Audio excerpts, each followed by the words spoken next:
Welcome to Jocelyn-Stein vlog. Please don't forget to subscribe, like, and share. Make sure to hit the bell notification button to keep you posted. Love you guys. Thank you.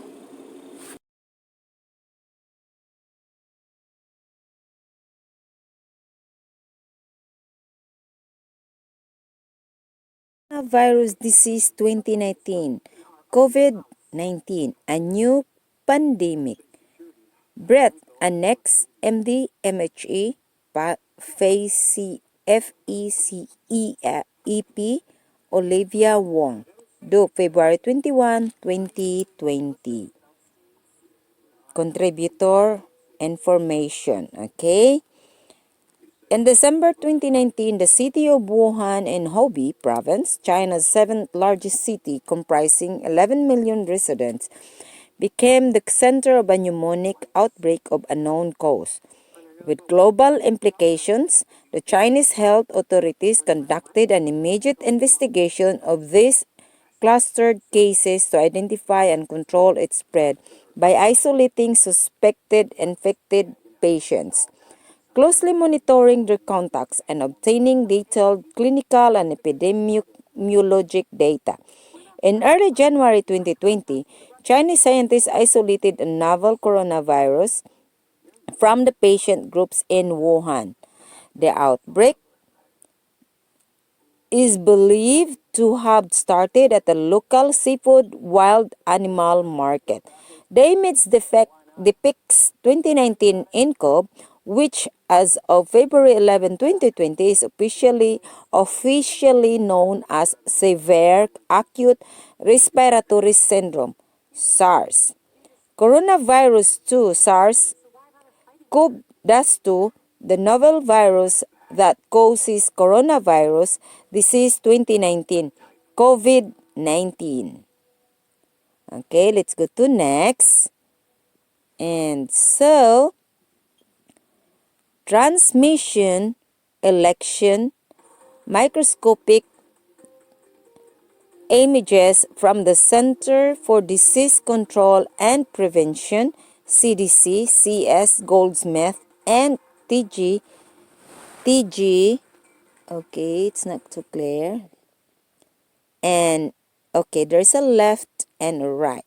Okay, so that's a picture they have. That's what they have.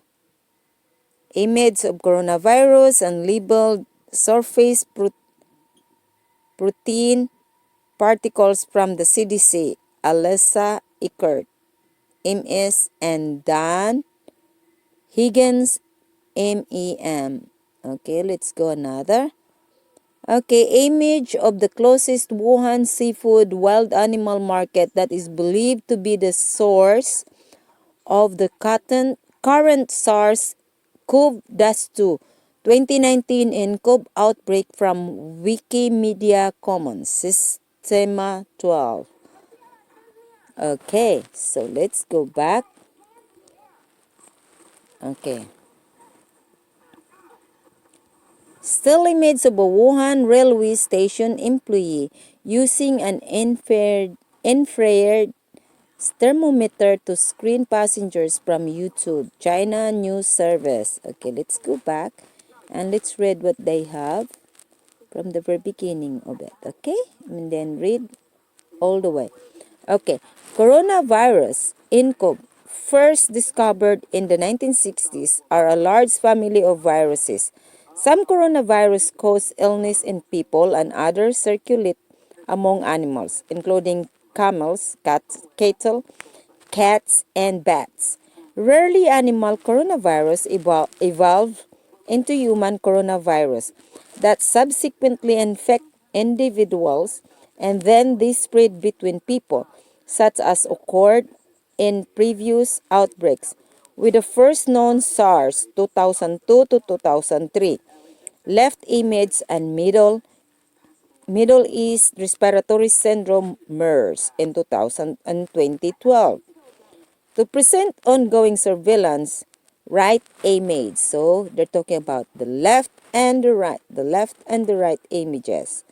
So that's how they do it. So let's go to the next. We have 15 so far. So we are in the second. Let's go to the next. Coronavirus account for a significant percentage. So that's the picture. 2019 in Cove. And so coronavirus account for a significant percentage of common colds and are transmitted in a similar fashion, primarily via respiratory droplets. Although they are often seasonally associated, example winter or spring.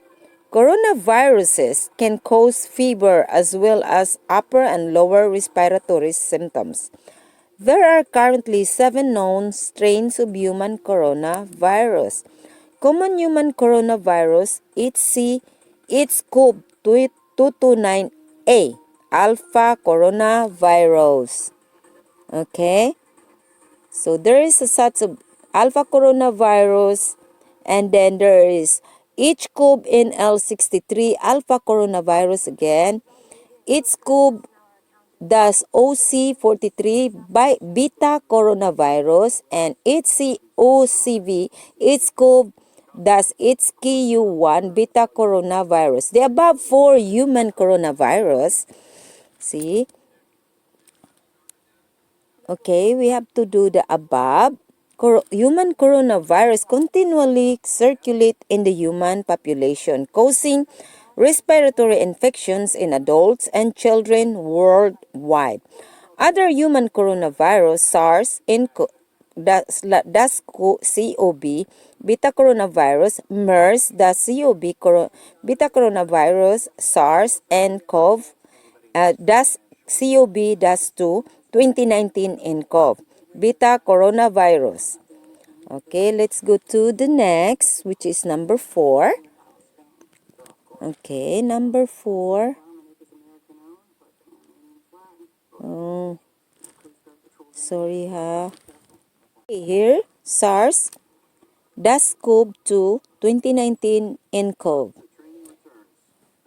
Okay, let's see. What is currently known is that the SARS-CoV-2 2019 nCoV is a beta coronavirus, as with MERS, and the first novel SARS outbreak, all of which have their origins in bats. Okay, bats. The sequence obtained from infected U.S. patent patients are similar to the one that China initially posted, which suggests there is a likely single recent emergence of this virus from an animal reservoir beginning of the outbreak. Early in the outbreak of respiratory illness in Wuhan, China, many of the affected patients were linked to a large seafood and live animal market, suggesting animal-to-person spread. However, in the following weeks, an increasing number of patients reportedly had no exposure to animal markets, indicating ongoing person-to-person transmission. Chinese officials reported sustained person-to-person spread within China, which subsequently expanded outside of China. Let's go to the fifth. Okay. Okay, the fifth. Okay, international transmission. The virus was introduced outside of Wuhan by infected travelers, mainly by air and train. On January 13, 2020, the first international case outside China was reported in Thailand, whereas the first cases outside of Wuhan but within China were reported in the cities of Guangdong and Beijing on January 19. The following day, not only did China's National Health Commission in its sea confirm person-to-person spread was ongoing, but Japan and South Korea also announced confirmed cases.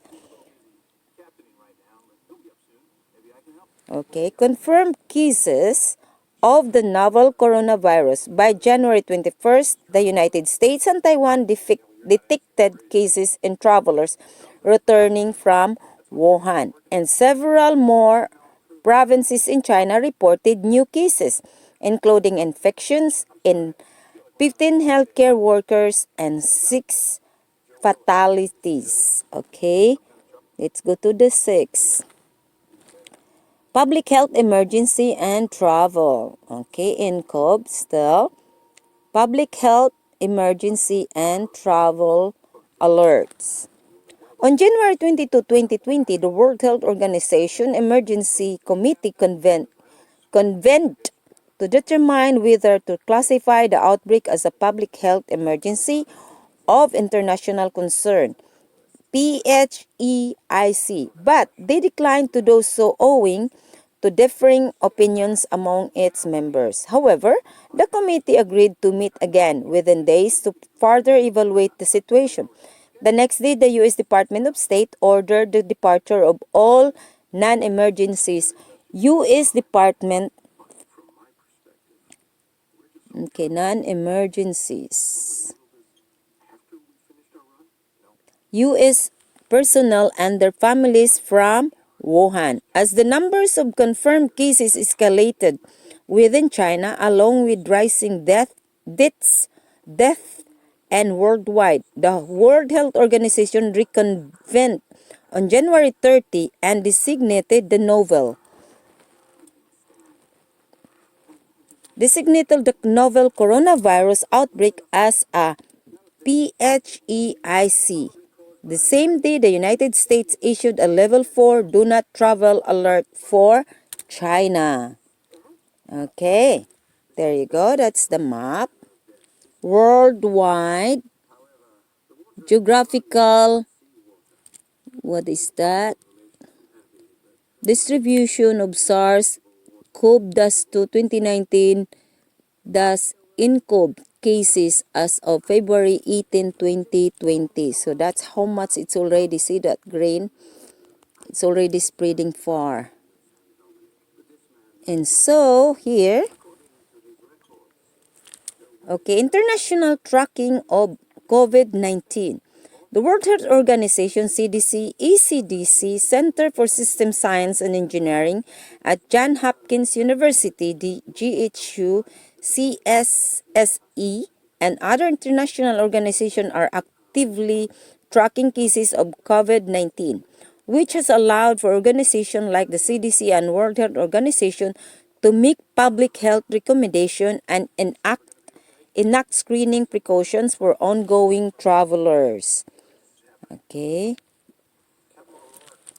Oops.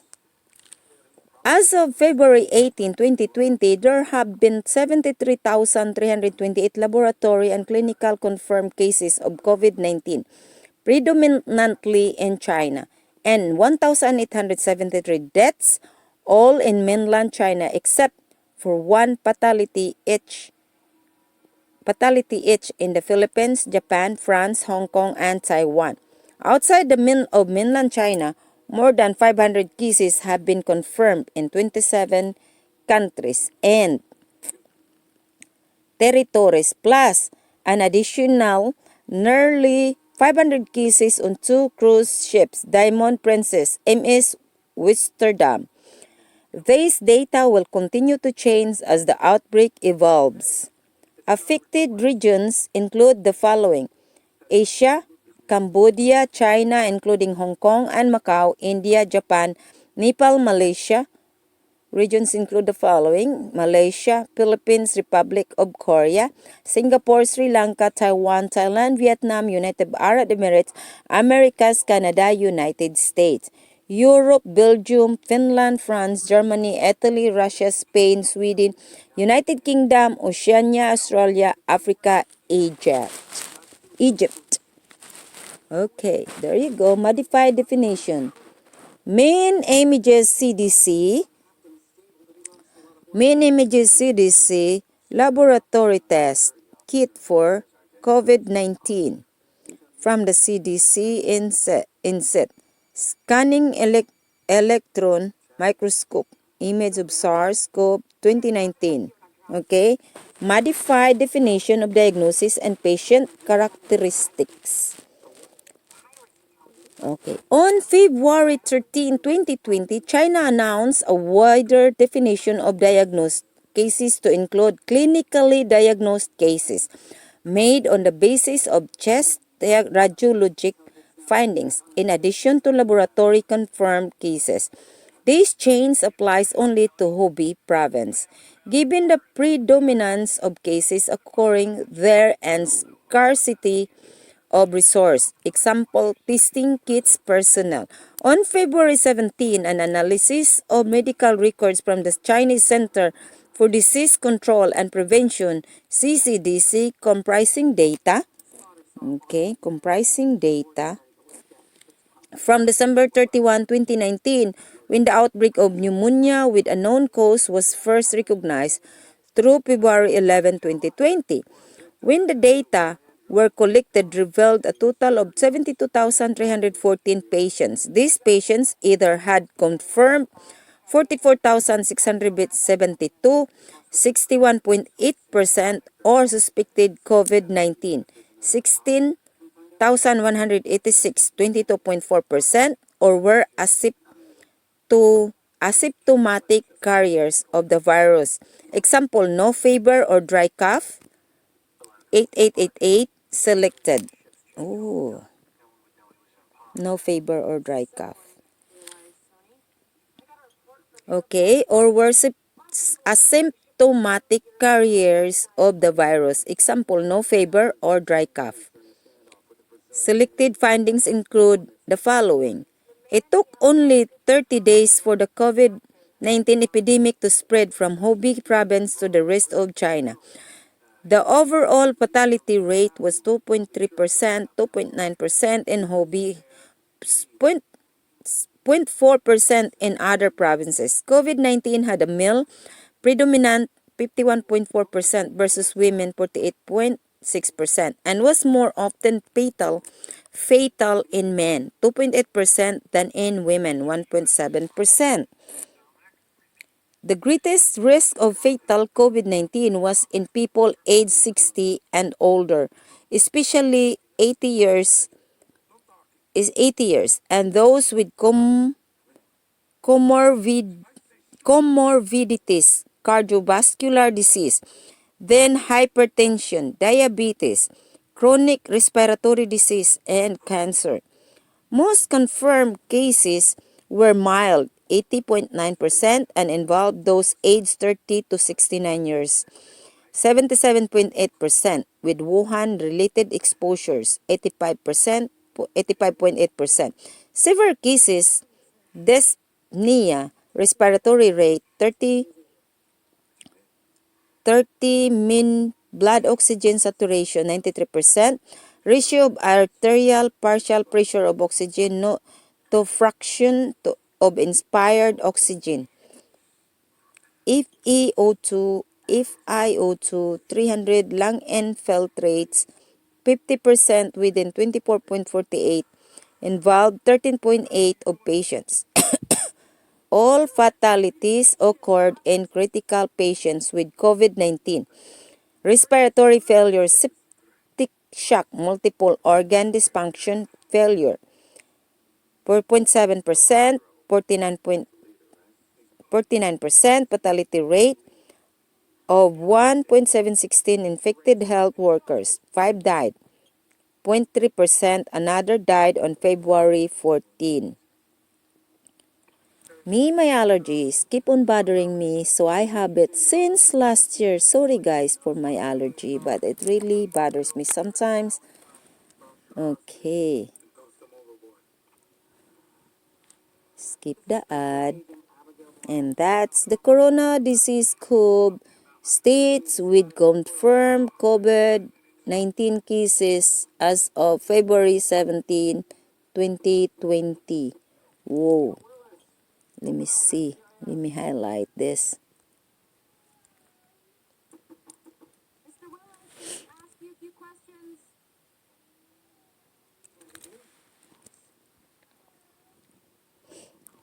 That's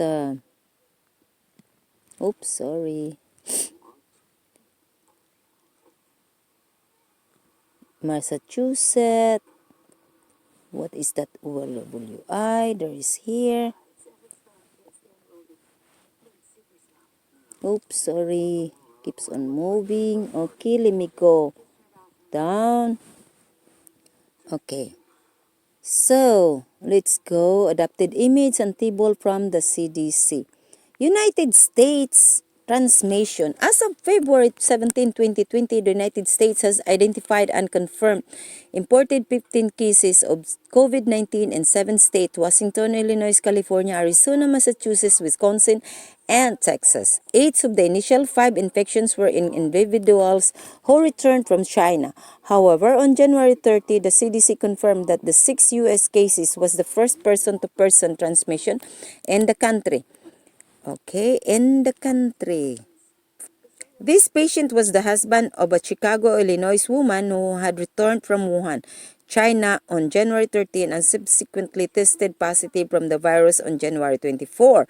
On February 2, a second case of person-to-person spread was confirmed in another married couple in San Benito Country, California. The husband had recently returned from Wuhan and both had self-isolated themselves at home since January 24. Currently, SARS-CoV-2019 nCoV is not spreading widely within communities in the United States. Praise the Lord.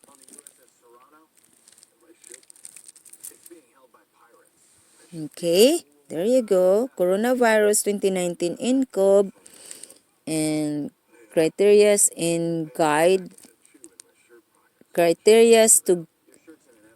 to guide evaluation of persons under investigation for coronavirus. There is a criteria. Whoops. Okay, here, number 1. Let me see this. Symptoms of lower respiratory with... Wait, please. I need to see it. Why can't I bring it? Okay, please. God. Any persons including health... Okay, God, please. Care workers who has... My Lord!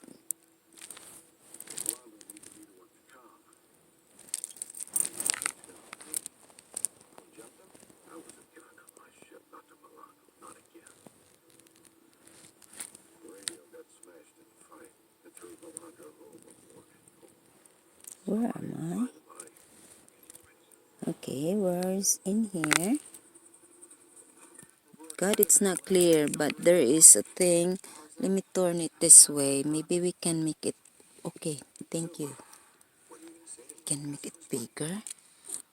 And so we can focus the thing.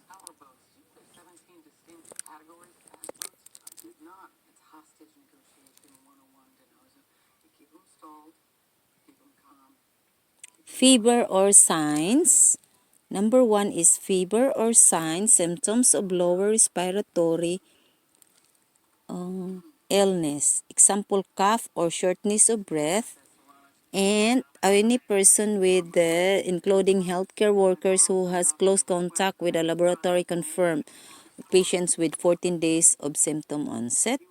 Oh God, please. Next,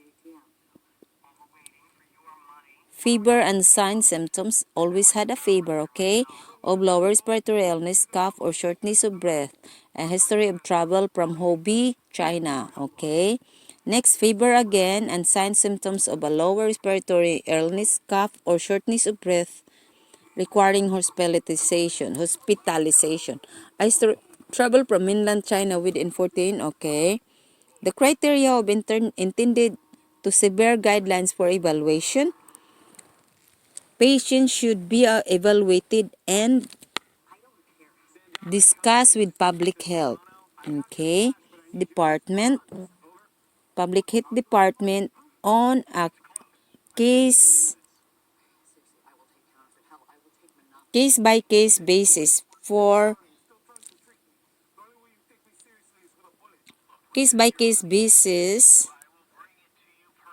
severely ill individuals. Testing can be considered when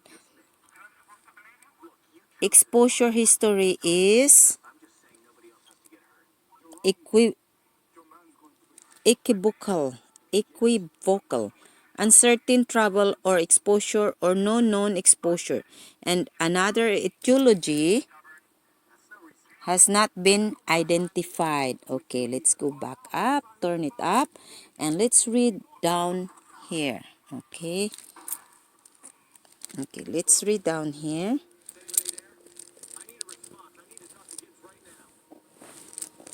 Okay, where are we? There. Okay, criteria for evaluation of patients. If an individual develops a fever 100.4% of Fahrenheit or 38 degrees Celsius and signs symptoms of respiratory illness such as cough or dyspnea within 14 days after travel from China, or if they have had close contact with someone showing these signs, symptoms who has recently traveled from China or been exposed to someone that has, then they should call ahead to a healthcare professional and mention their recent travel or their close contact recent travels. To minimize the risk of specialty, to minimize the risk of spreading the infection, individuals who meet the above criteria should be asked to wear a surgical mask as soon as they are identified, should undergo rapid triads, and should be separated from others. 6 feet 2 meters, ideally in an airborne infection isolation room. Healthcare personnel and others with close contact with this individual should use standard contact and airborne precautions as well as wear eye protection. Okay, now we're almost there. Prevention and treatment. Okay, at this time, no vaccine is available to prevent COVID-19. Evidence exists to suggest that human coronavirus may remain infectious on an inanimate surface for 19 up to 9 days. Best practice for the general public to prevent infection from respiratory viruses include the following. Wash hands often with soap and water for at least 20 seconds. If soap and water are not available, use an alcohol-based hand sanitizer with at least 60% alcohol. Avoid touching the eyes, nose, and mouth with unwashed hands. Avoid close contact with people who are ill. Stay home when ill. Use tissues to cover cough, sneezes, and then discard the tissue in the trash. Clean, disinfect frequently, touch objects surfaces with regular household cleaning spray or wipe. The mainstay of treatment for COVID-19 is supportive care. Secondary infections may occur and should be treated as indicated. Various therapies are under investigation and in oh my god, my allergies. Let me take my Certic. And in development, including drugs used to treat influenza. Okay. Therapies are under investigation and in development, including drugs used to treat influenza and its IV human immunodeficiency virus infection and monoclonal antibodies. Okay. Active US, what is this? Corona disease 2019 COV. Okay. Active US surveillance and reporting. The COVID-19 situation in the United States will continue to evolve and the CDC is closely monitoring this outbreak. The CDC has also provided a convenient flow chart shown for identifying and assessing people suspected of SARS-CoV 2019 and CoV infection or exposure. Healthcare providers should immediately notify both infection control personnel at their healthcare facility and their local or state health department in the event of individuals suspected of being infected with SARS-CoV.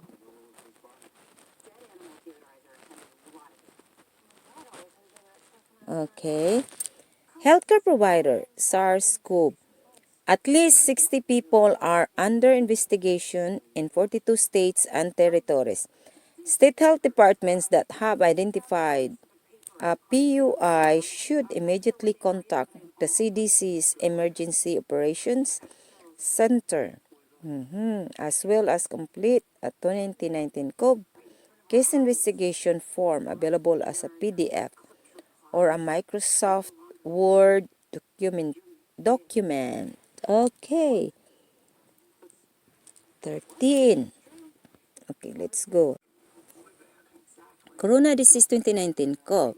Human coronavirus confirmed cases, fatalities, and mortality rate.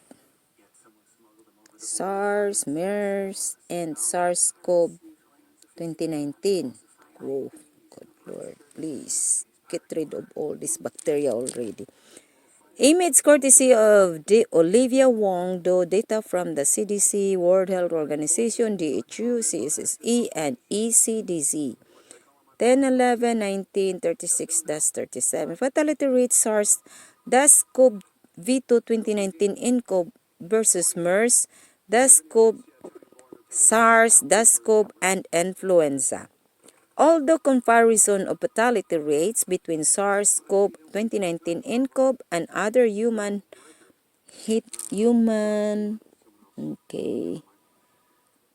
other human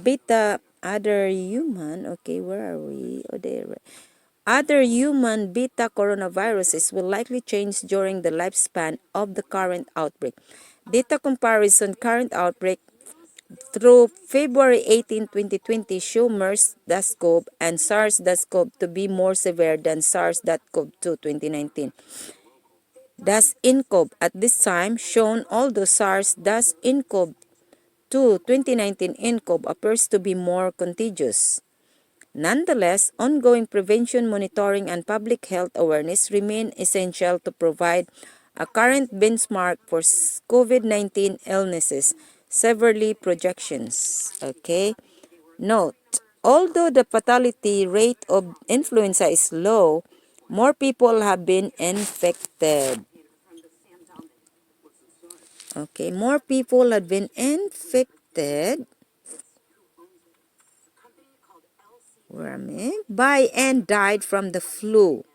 26 million to 36 million and 14,000 to 36,000 respectively in the current 2019 to 2020 flu season data from October 1, 2019 through February 8, 2020 than from MERS-CoV, SARS-CoV, and SARS-CoV-2 2019 INCOV combined. Annual vaccination against the flu is strongly recommended. Okay, we're almost there. Come on. Okay. Okay, coronavirus, more slideshows, we're done.